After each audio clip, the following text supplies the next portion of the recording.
আজি হৈছে আমাৰ কলেজৰ ফেচাৰ্ছ আৰু লগতে আহিছে দীপান্বিতা বাট ৰেডি নে আপোনালোক দীপান্বিতা বাক চাবলৈ আৰু ময়ো সেই কলেজলৈ আহি গ'লোঁ আৰু এয়া আমাৰ কলেজৰ ষ্টুডেণ্টবিলাকৰ প্ৰগ্ৰেম শেষ হোৱাই নাই আৰু তাৰ পাছতে আমাৰ মৰমৰ দীপান্বিতা বাৰ প্ৰগ্ৰেম ষ্টাৰ্ট হ'ব আৰু এয়া হৈছে আমাৰ ফিল'চফি ডিপাৰ্টমেণ্টৰ ষ্টুডেণ্টসকল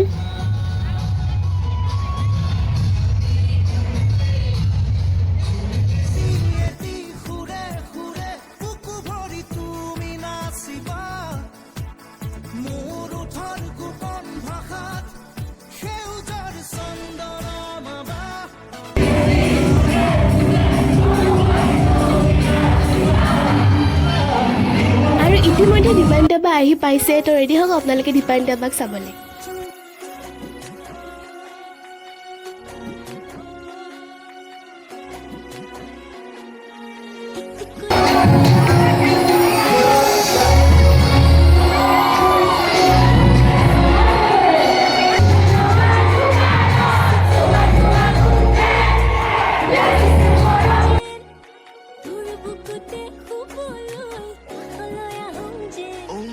পুনৰ এটি নতুন ভিডিঅ' হয়তো লগ পাম আজিলৈ আহিছোঁ